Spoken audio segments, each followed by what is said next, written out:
El gran Zeus, rey de los dioses, tuvo muchas aventuras amorosas con mujeres mortales, para gran aflicción de su esposa, la diosa Hera. Los hijos nacidos de estas aventuras eran medio dioses, y entre ellos no hubo ninguno tan grande como Heracles, ya que fue concebido para ser el protector tanto de dioses como de hombres. Zeus se acercó a Alcmena, madre de Heracles, asumiendo la apariencia de su esposo Anfitrión, quien estaba lejos combatiendo en la guerra. Para asegurar que su plan resultara exitoso y dar el tiempo necesario a su unión, Zeus ordenó al tiempo que avanzara más despacio, de modo que una sola noche se alargara y durara como si fueran 3.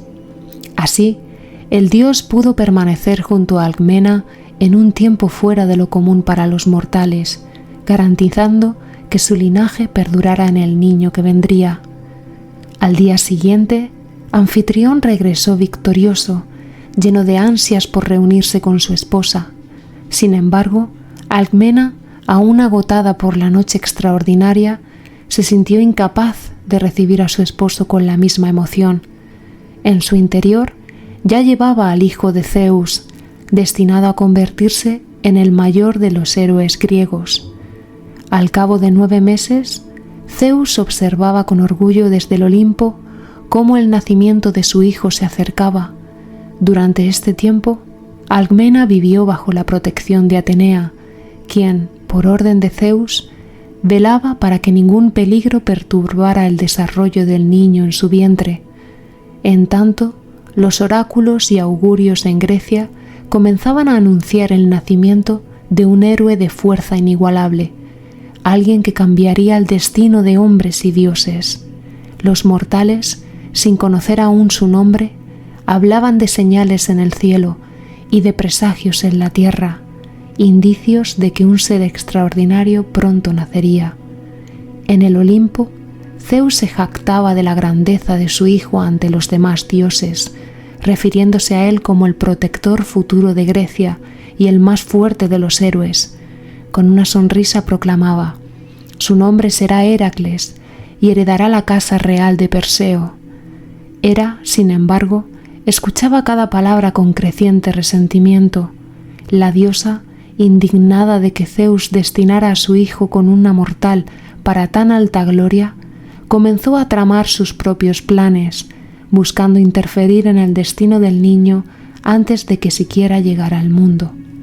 Hera, ardiendo de celos y furia, no podía soportar la idea de que el hijo de Zeus con una mortal llevara el nombre de Heracles, que significaba precisamente gloria de Hera. Esto le parecía un insulto intolerable, un desafío a su dignidad. Sin poder contener más su resentimiento, se dirigió al trono de Zeus en el Olimpo, donde el dios observaba satisfecho los eventos en el mundo mortal. «Así que tú, mi esposo, ¿te atreves a llamar a ese niño gloria de Hera?», dijo Hera, con una mirada dura y helada. «¿Le das, además, el derecho de gobernar, de ostentar poder en el mundo de los mortales?». Zeus, consciente de la ira de su esposa, intentó mantener la calma. Sabía que su plan para Heracles provocaría a Hera, pero también confiaba en que el destino del héroe estaba escrito y que nada podría detenerlo. «Hera, el niño que va a nacer será grande entre los hombres», respondió Zeus, con una serenidad que buscaba apaciguar a la diosa. «Heredará la casa de Perseo y será un héroe digno tanto de dioses como de hombres». Hera, sin embargo, no se dejó intimidar ni convencer por las palabras de su esposo. Con una voz cargada de desafío, se aproximó y le miró fijamente. «¿Juras entonces que el niño que va a nacer hoy en la casa de Perseo será rey de Micenas?», preguntó, con una calma que ocultaba una astucia peligrosa. Zeus, confiado en que sus palabras no podrían ser desmentidas, asintió con firmeza. «Lo juro», contestó, sin sospechar las intenciones de Hera. Apenas escuchó la promesa de Zeus, Hera disimuló una sonrisa de triunfo y, sin perder tiempo, descendió a la tierra. Utilizando sus poderes, adelantó el nacimiento de Euristeo, otro descendiente de Perseo, asegurándose de que él llegara al mundo antes que Heracles. Luego se sentó frente al dormitorio de Alcmena y lanzó un hechizo sobre ella para impedir que diera a luz ese día. De este modo, cuando llegó la noche, Zeus descubrió con horror que Euristeo había nacido primero y que, por su propio juramento, el trono de Micenas debería ir a él. Aunque furioso, no podía deshacer la promesa que había hecho a Hera, así que fue Euristeo y no Heracles quien reinó. Sin embargo, ni siquiera los dioses podían prever las hazañas que Heracles llevaría a cabo en su camino hacia la redención. Alcmena estaba tan asustada al verse en medio de una disputa entre Zeus y Hera que abandonó al pequeño en las afueras de Tebas, la capital de Micenas. Al enterarse Zeus de lo ocurrido, le pidió a Atenea que llevara a Hera donde estaba el pequeño. Al encontrarlo, Atenea lo recogió. «¡Mira qué niño tan fuerte!», exclamó. «Su madre debía de estar loca al abandonarlo. Tú estás criando Hera. ¿Por qué no lo amamantas?». Así fue como engañaron a Hera para que hiciera a Heracles inmortal. Luego Atenea lo devolvió a Alcmena y le dijo que lo cuidara bien. Durante su niñez, Heracles mostró su fuerza extraordinaria, una característica que solo crecería con el tiempo. Un año después, Hera intentó de nuevo frustrar los planes de Zeus y envió a 2 terribles serpientes, de escamas azuladas y ojos encendidos, para que hundieran sus colmillos en el cuerpo del pequeño mientras dormía. Por la mañana, Alcmena encontró a Heracles gorjeando alegremente y a 2 serpientes colgando muertas de la cuna. Las había estrangulado con sus propias manos. La historia de sus proezas apenas comenzaba, pues su extraordinaria fuerza y valentía se manifestaron de nuevo cuando cumplió 18 años. En aquella época, un terrible león asolaba los pastizales del monte Citerón, atacando el ganado y sembrando el terror en la región. El joven Heracles decidió ayudar al rey Tespio de Tebas, quien, agradecido por la hazaña, le permitió pasar cada noche con una de sus 50 hijas para asegurar que tuviera descendientes fuertes y valientes. Heracles cazó al león y su valentía se hizo conocida en toda Tebas. A pesar de sus hazañas, su carácter impulsivo también trajo consecuencias. En su juventud, Heracles aprendió música bajo la tutela de Lino, un maestro severo. Durante una de las lecciones, Lino lo reprendió violentamente por cometer un error al tocar la lira. Heracles, en un arrebato, golpeó al maestro con el propio instrumento, causándole la muerte. Este incidente puso fin a sus lecciones musicales y marcó el inicio de su dedicación al entrenamiento físico y al dominio de las armas, en el que muy pronto destacaría. No mucho después, Heracles fue enviado a enfrentarse con un temible toro que devastaba los campos de Maratón. Usando su fuerza prodigiosa y su habilidad para dominar a las bestias, logró capturarlo y lo llevó vivo hasta Tirinto, asombrando a todos con su capacidad para enfrentar lo indomable y salir victorioso. Estas son solo algunas de las asombrosas proezas que realizó Heracles en su niñez. Creció sano y alto, con ojos duros y una fuerza superior a la que le correspondía por la edad. Le gustaba vagar bajo las estrellas y aprendió a reflexionar lo mismo que a luchar. Era experto con el arco y la jabalina, pero su arma favorita era la maza que había hecho con una rama de olivo. Con los años, el prestigio de Heracles creció y su fama como guerrero imparable y protector de los inocentes se extendió por toda Grecia. A lo largo de los años, Hera continuó acechando la vida de Heracles, buscando la oportunidad de castigarlo por ser el hijo favorito de Zeus. Cuando Heracles alcanzó la edad adulta y ya había comenzado a forjarse una reputación como el héroe más fuerte de Grecia, Hera decidió atacarlo de la forma más cruel. Sembró en su mente la semilla de la locura. En un momento de furia y confusión, Heracles perdió toda noción de sí mismo y en medio del arrebato cometió un acto que lo marcaría para siempre. Sin saber lo que hacía, Heracles mató a su esposa, Mégara, y a sus hijos, quienes representaban para él todo aquello que amaba y protegía. Cuando la niebla de la locura se disipó, Heracles se encontró solo, rodeado de las terribles consecuencias de sus acciones. Desgarrado por el dolor y el remordimiento, el héroe vagó en busca de una manera de redimirse. Su culpa era tan profunda que se dirigió al oráculo de Delfos, dispuesto a hacer cualquier cosa para expiar sus pecados y encontrar una forma de purificar su alma. El oráculo, que había recibido las palabras de Apolo, le reveló que la diosa Hera no había olvidado la afrenta que su existencia representaba para ella. Hera había intercedido con Zeus para que Heracles se sometiera a una serie de trabajos como prueba de su valía y su obediencia.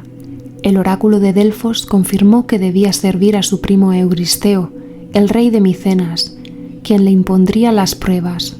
Solo si lograba completarlas, Zeus le concedería la inmortalidad y un lugar entre los dioses del Olimpo. Heracles, al escuchar su destino, sintió una mezcla de desafío y resignación. Entendió que esta misión sería la mayor de sus pruebas y que al cumplirla no solo ganaría gloria personal, sino que también cumpliría con su destino de proteger a dioses inmortales.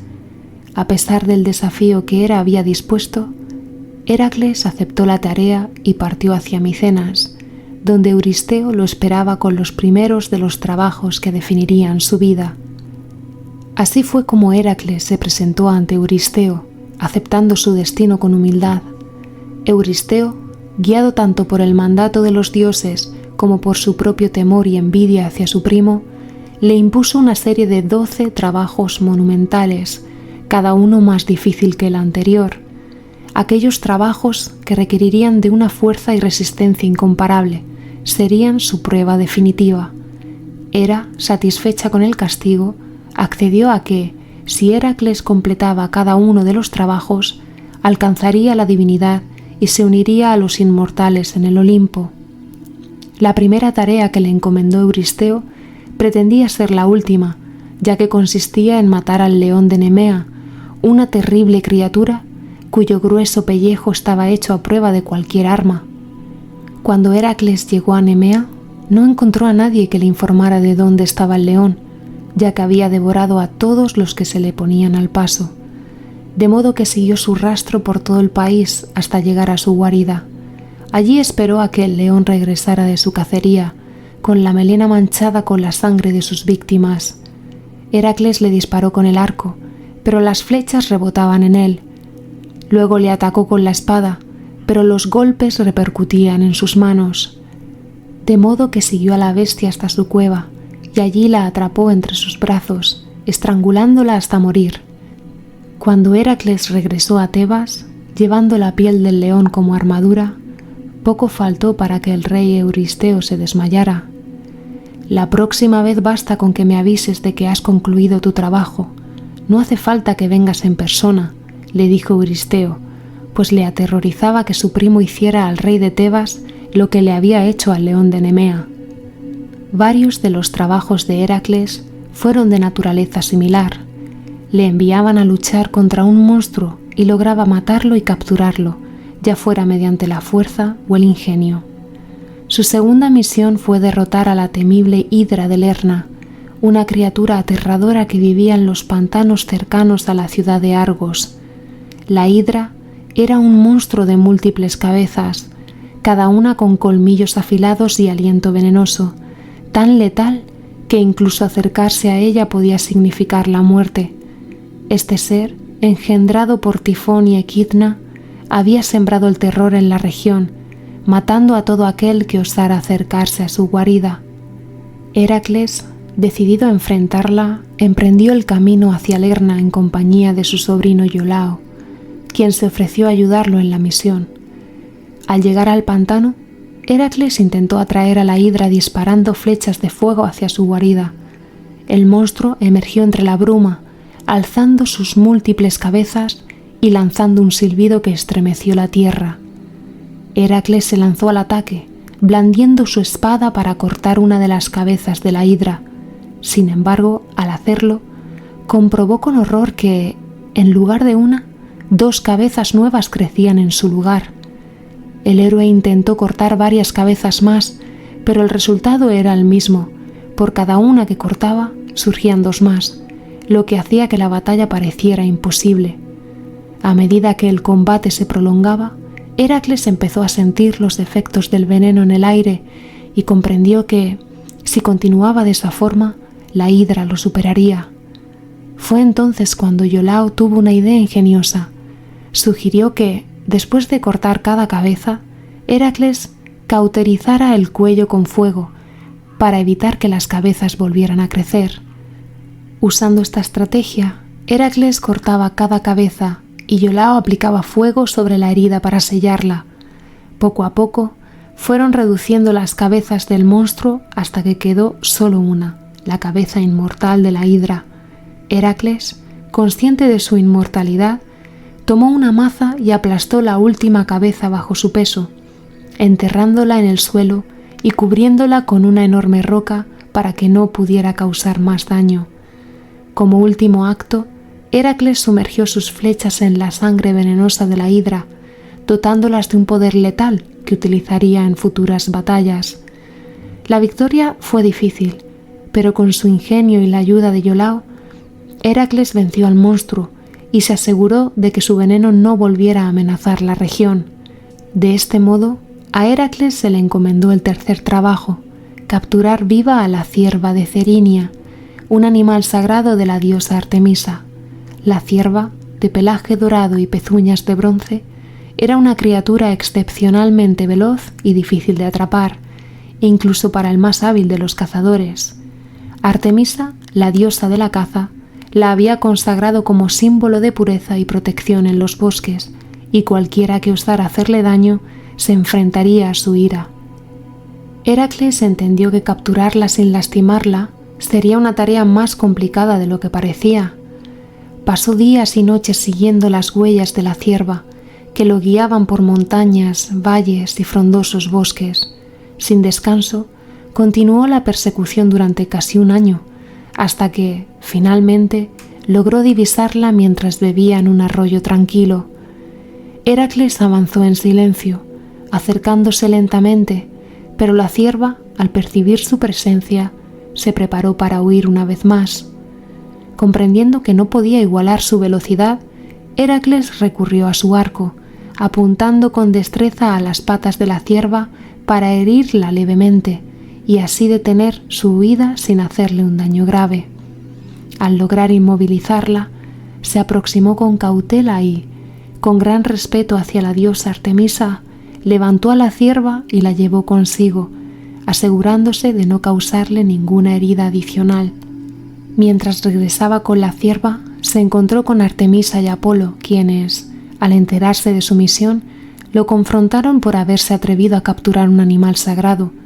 Heracles, respetuoso y consciente de las posibles consecuencias, explicó que solo cumplía las órdenes de Euristeo y que no pretendía ofender a la diosa.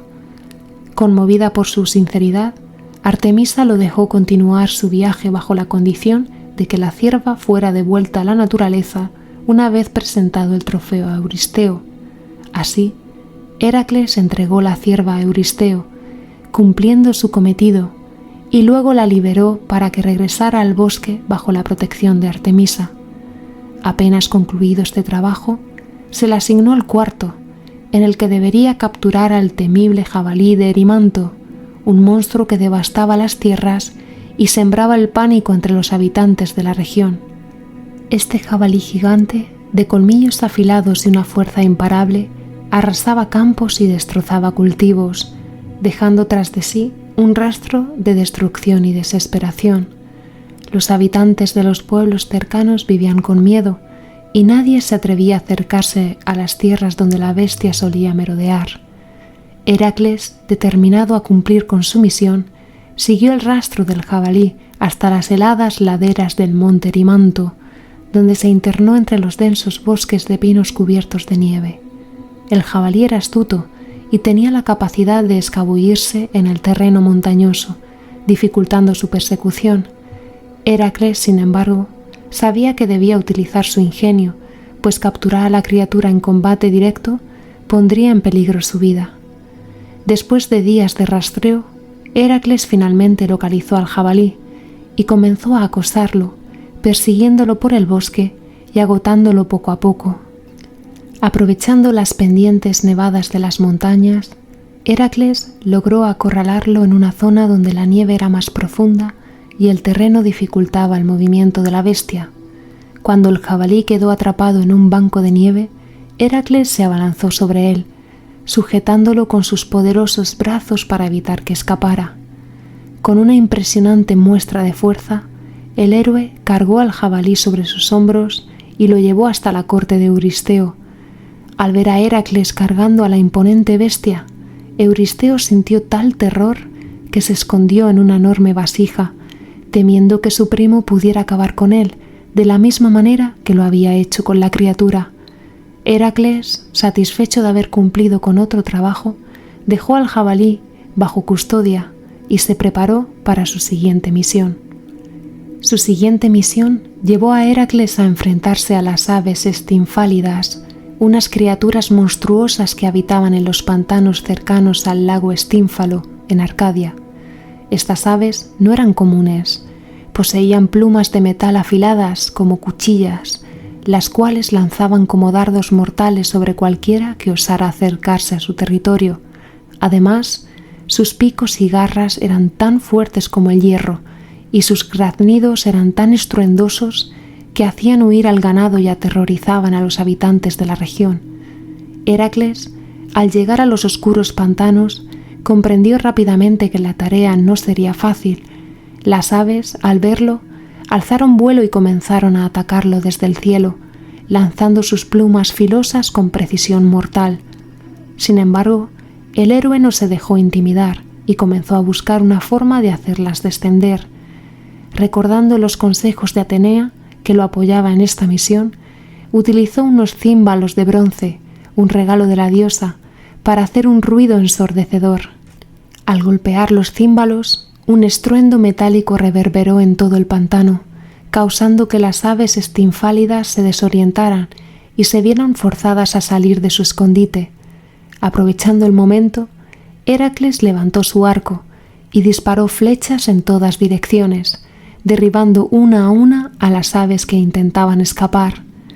Tras una lucha intensa, consiguió ahuyentar a las pocas que sobrevivieron, obligándolas a abandonar la región y liberar a los habitantes de su amenaza. Satisfecho de haber cumplido con su deber, Heracles regresó a Euristeo, quien, temblando de nuevo al ver el éxito del héroe, ya preparaba la siguiente prueba. En esta ocasión, Euristeo envió a Heracles a capturar al toro de Creta, una bestia salvaje y poderosa que devastaba las tierras de la isla. Este toro no era un animal cualquiera. Se decía que había sido enviado por el dios Poseidón como un regalo para el rey Minos, quien debía sacrificarlo en honor al dios del mar. Sin embargo, el rey Minos, cautivado por la belleza y fuerza del toro, decidió conservarlo y ofrecer en su lugar otro sacrificio. Poseidón, enfurecido por la traición, maldijo al toro, haciéndolo enloquecer y volverse incontrolable, causando estragos en la isla de Creta. Heracles, decidido a completar su misión, navegó hasta Creta y se dirigió al palacio del rey Minos. El rey, quien también había sufrido las consecuencias de la ira de Poseidón, le permitió buscar al toro sin ofrecerle resistencia. Heracles rastreó al animal por la isla, siguiendo su rastro de destrucción hasta encontrarlo en una llanura cerca de las montañas. El toro, de pelaje brillante y músculos imponentes, embistió con furia en cuanto vio a Heracles, tratando de acabar con él. Sin embargo, Heracles, con su fuerza y destreza, esquivó los embates del toro hasta que consiguió sujetarlo por los cuernos. Después de una ardua lucha en la que ambos se enfrentaron con igual vigor, Heracles logró dominar al animal y someterlo, sosteniéndolo firmemente. Luego, en un acto de increíble resistencia, lo levantó y lo llevó consigo hasta el puerto, donde lo embarcó para llevarlo de regreso a Tirinto. Al llegar ante Euristeo, Heracles presentó al toro en señal de victoria. Euristeo, aterrado como siempre ante la imponente presencia del héroe y de la bestia, decidió liberar al toro, que escapó y continuó su viaje hasta llegar a las cercanías de Atenas, donde sería finalmente derrotado por Teseo. Con este trabajo concluido, Euristeo asignó a Heracles una nueva tarea aún más temible: capturar a las yeguas carnívoras de Diomedes, unas criaturas salvajes y voraces que sembraban el terror en la región. Estas yeguas, criadas por Diomedes, el cruel rey de Tracia, no se alimentaban de hierba o grano como los caballos comunes. Diomedes, en un acto de brutalidad, las había alimentado con carne humana para volverlas aún más feroces. Las yeguas, convertidas en monstruos implacables, estaban encerradas en el establo del rey y custodiadas para evitar que escaparan y devastaran las aldeas cercanas. Heracles, consciente de la ferocidad de las yeguas, llegó a Tracia acompañado por algunos de sus compañeros, quienes se ofrecieron a ayudarlo en la captura. Al llegar al palacio de Diomedes, Heracles y su grupo se encontraron con la resistencia de los soldados del rey, quienes intentaron impedirles el paso. Heracles, en una muestra de fuerza, se enfrentó a los guardias y los derrotó rápidamente, abriendo el camino hacia las yeguas carnívoras. Las bestias, al sentir la presencia de los intrusos, se alborotaron y comenzaron a relinchar violentamente. Heracles sabía que debía controlarlas antes de que escaparan y causaran aún más destrucción. Decidió entonces enfrentarse a Diomedes, quien se había presentado para defender a sus preciadas yeguas. En un combate feroz, Heracles derrotó a Diomedes y, en un acto de justicia poética, arrojó el cuerpo del cruel rey a sus propias yeguas que, hambrientas, se abalanzaron sobre él. Esto permitió a Heracles aprovechar el momento en que las yeguas estaban saciadas para someterlas y controlar su furia. Heracles, con gran esfuerzo, unió a las yeguas y las llevó de regreso hasta Euristeo, quien, como era de esperarse, se aterrorizó al ver las criaturas salvajes y ordenó que fueran liberadas lejos de la ciudad. Las yeguas, sin su cruel amo y alejadas de la influencia de Diomedes, terminaron vagando hasta que fueron capturadas y domadas por otros, perdiendo con el tiempo su salvaje naturaleza. Cumplido este desafío, Heracles recibió un nuevo trabajo: capturar los bueyes de Gerión, un gigantesco pastor de 3 cuerpos que habitaba en la lejana isla de Eriteia, más allá del mundo conocido. Gerión era una criatura formidable. Tenía 3 cuerpos unidos a la altura de la cintura, 3 cabezas y 6 brazos, y era temido tanto por su fuerza como por su aspecto aterrador. Además, su rebaño de bueyes, famoso por su tamaño y ferocidad, estaba custodiado por un feroz perro de 2 cabezas llamado Ortro, hermano del terrible Cancerbero, y por un poderoso pastor llamado Euritión. Heracles emprendió un largo viaje para llegar a la isla de Eriteia, un lugar desconocido y lleno de peligros. En su trayecto, tuvo que cruzar el desierto de Libia y enfrentarse a múltiples obstáculos naturales. Fue en este viaje donde, al sentir el agotador calor del sol sobre él, Heracles lanzó una amenaza hacia Helios, el dios del sol, en un arrebato de desesperación. Helios, impresionado por el valor del héroe, le otorgó una copa de oro mágica que utilizaba para navegar cada noche desde el horizonte occidental al este. Gracias a este don, Heracles logró cruzar el mar y llegar a Eriteia. Al llegar a la isla, Heracles fue recibido por Ortro, el perro de 2 cabezas, que se lanzó contra él para defender el rebaño de Gerión. Heracles, usando su maza y su fuerza, venció a Ortro de un solo golpe, para luego enfrentarse al pastor Euritión, a quien también derrotó. Liberado el camino hacia los bueyes, comenzó a reunir el rebaño para emprender el regreso. Sin embargo, el ruido de la batalla alertó a Gerión, quien acudió furioso al lugar y enfrentó a Heracles en una épica batalla. La criatura de 3 cuerpos luchó con toda su fuerza, atacando a Heracles con 3 espadas al mismo tiempo.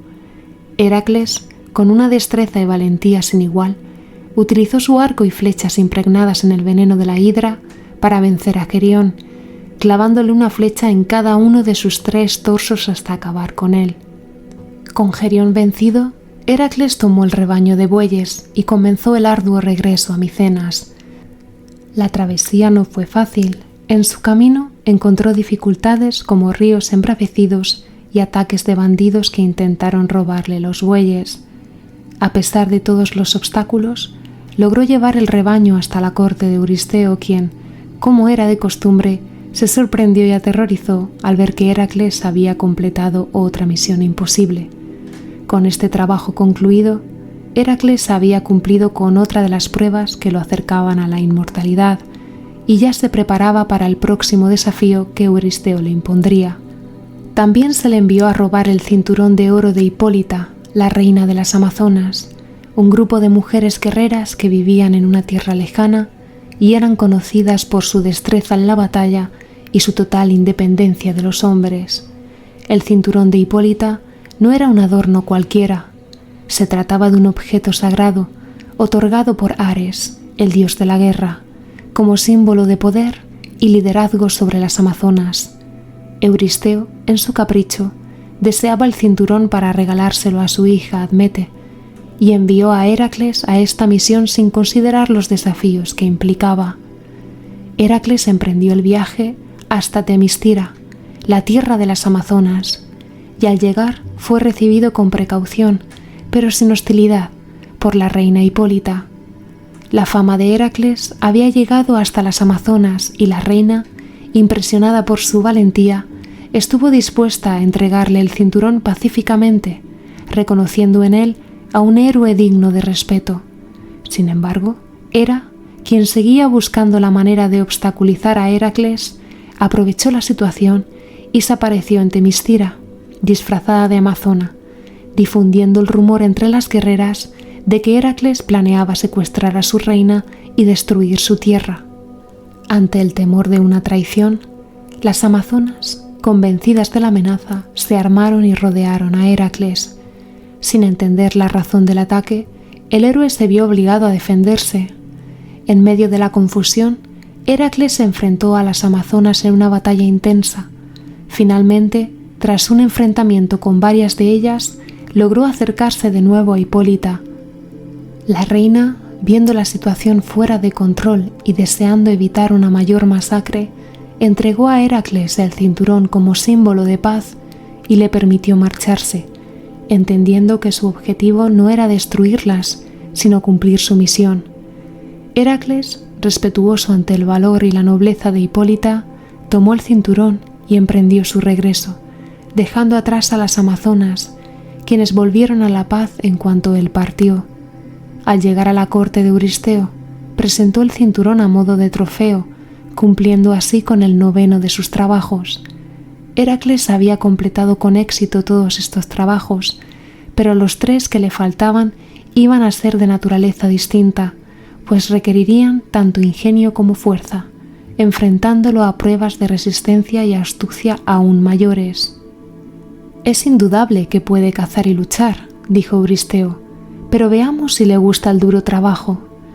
A continuación, le enviaron a limpiar los establos del rey Augías, y Euristeo y sus cortesanos estallaron en risas solo de pensarlo, pues los establos no se habían limpiado en la vida. El estiércol del ganado y de los caballos formaba tales montículos que casi cubrían las dependencias. «No se atreverá a mirarme por encima del hombro después de un par de años acarreando estiércol», bromeó Euristeo, «por muy hijo de un dios que sea». Pero eso no intimidó a Heracles, y al llegar a los establos le dijo al rey Augías que lo tendría listo al anochecer. Lo primero que hizo Heracles fue practicar 2 brechas en las paredes del establo. Luego desvió 2 ríos cercanos para que pasaran a través de los establos, y en menos de un día el agua había barrido los establos, al tiempo que prados y valles volvían a estar limpios. De este modo, Heracles eliminó las montañas de estiércol sin siquiera ensuciarse las manos. El 11º trabajo fue más difícil. Se le envió a buscar las manzanas de oro del jardín de las Hespérides, que se encontraba en el lejano occidente donde se pone el sol, en las laderas del Atlas. Las manzanas crecían en un árbol regalo de boda que Gea, la diosa tierra, le había hecho a Hera, y lo cuidaban 3 doncellas, las Hespérides. Además, una feroz serpiente se enroscaba alrededor del tronco para proteger los preciosos frutos contra los ladrones. Heracles dudaba sobre cómo robar aquel tesoro y decidió pedir consejo a los dioses, quienes le dijeron que solo Nereo, el viejo del mar, sabía cómo encontrar el jardín de las Hespérides. Heracles atrapó a Nereo mientras éste dormía, manteniéndole sujeto a pesar de que Nereo cambió de forma varias veces al intentar escapar. Al final, le dijo todo cuanto quería saber. En vez de dirigirse de inmediato al jardín, Heracles se acercó a Atlas, cuya eterna misión consistía en sostener los cielos sobre sus hombros. «Debes de estar cansado de soportar un peso tan grande», le dijo Heracles. «Si hicieses algo por mí, yo te sustituiría un rato». «¿Qué debo hacer?», preguntó Atlas ansioso. «Solo traerme las manzanas de oro que cuidan tus 3 hijas. Seguro que ellas te las dan». «Es posible que mis hijas me dieran las manzanas, pero seguro que la serpiente que custodia el árbol me mataría. Yo mataría a la serpiente con mi arco desde fuera del jardín. En tal caso, haré lo que me pides». De modo que Heracles mató a la serpiente y cargó con el peso de Atlas. Cuando éste regresó con las manzanas, iba silbando una alegre canción. «Es fantástico caminar libremente por el mundo otra vez», le dijo. «Yo mismo llevaré estas manzanas a Euristeo. Tú eres un tipo fuerte, capaz de sostener los cielos en mi lugar». Pero Nereo ya había advertido a Heracles que esto podría ocurrir. «Me encantará, después de lo que has hecho por mí», le dijo, «pero noto que los cielos me rozan en un lugar dolorido de mi cabeza. ¿Quieres sujetarlos un momento mientras me hago una especie de cojín con un poco de hierba?» Atlas dejó las manzanas en el suelo y agarró los cielos que Heracles sostenía, pero éste, en lugar de hacerse un cojín, se limitó a apoderarse de las manzanas y largarse. «Muchas gracias», le gritó. El 12º trabajo de Heracles fue el más difícil de todos. Consistía en bajar al Hades, a los infiernos, y traer a Cancerbero, un perro de 3 cabezas que guardaba la entrada. La misión de Cancerbero consistía en mantener a los muertos en el Hades y a los vivos fuera. Cuando Heracles bajó a los infiernos, vio a muchos amigos y a legendarios héroes del pasado, los cuales parecían darle la bienvenida o amenazarle, pero él sabía que eran solo sombras e hizo caso omiso de ellos mientras buscaba al perro. El propio Hades y su esposa, Perséfone, salieron a recibirle. «Si logras llevártelo, el perro es tuyo», le dijo Hades riéndose. Haciendo acopio de valor, Heracles enlazó sus fuertes brazos en torno al perro y lo asfixió, como había hecho con el león de Nemea al inicio de sus aventuras, mientras los arrastraba a la luz del día. Cancerbero gimió y aulló todo el trayecto hacia la luz, y allí donde la baba de su boca caía, nacía el venenoso acónito. Al llegar Heracles a Tirinto con el perro, su primo Euristeo se quedó tan horrorizado que le pidió que lo devolviera allí donde lo había capturado, y así concluyeron los 12 trabajos de Heracles. Después de sus 12 trabajos, Heracles vivió muchas otras aventuras y hazañas en su vida mortal. Sin embargo, su destino trágico se cumpliría finalmente a causa de una traición involuntaria de su esposa Deyanira. Tiempo atrás, Heracles había cruzado un río en compañía de Deyanira, y el centauro Neso se había ofrecido a ayudarla a cruzar. Sin embargo, en realidad, Neso intentó secuestrarla, y Heracles lo mató con una flecha envenenada. Antes de morir, Neso, buscando vengarse, engañó a Deyanira diciéndole que su sangre era un hechizo que aseguraría la fidelidad de su esposo si alguna vez lo sospechaba infiel. Mucho después, Deyanira, temiendo que Heracles la olvidara, decidió darle la túnica empapada con el hechizo de Neso. Cuando Heracles se la colocó, el veneno lo invadió, causando un dolor insoportable que ningún remedio podía calmar. Desesperado por librarse de la agonía, Heracles construyó una pira funeraria en el monte Eta, donde se arrojó a las llamas para acabar con su sufrimiento. Pero esta no fue su verdadera muerte, sino su apoteosis. Zeus, viendo que su hijo había sufrido hasta el límite y cumplido con su destino, intervino y lo elevó al Olimpo, donde Heracles fue inmortalizado como un dios. Allí fue recibido con honores y, en un acto de reconciliación inesperada, Hera lo aceptó finalmente como uno de los suyos, admitiendo que sus hazañas lo hacían digno de estar entre los inmortales. Como símbolo de esta paz entre ambos, Hera le dio un matrimonio a su hija Hebe, la diosa de la juventud, garantizando que Heracles permaneciera eternamente fuerte y vigoroso en el Olimpo. A partir de entonces, Heracles se convirtió en símbolo de resistencia y redención. Sus aventuras representan la perseverancia, el sacrificio y la superación de los desafíos más arduos. Su historia enseña sobre la redención y el poder de la resiliencia, ya que, a pesar de las tragedias y los conflictos que enfrentó, Heracles nunca dejó de luchar por alcanzar su destino. Su espíritu mortal vaga por el Hades, mientras su yo inmortal custodia las puertas del cielo, recordando a todos que la grandeza se forja superando las pruebas más duras. Y se cuenta que, cuando Heracles subió a reunirse con los dioses en el Olimpo, incluso Atlas, quien sostenía los cielos, se tambaleó por el peso de tan inmortal presencia.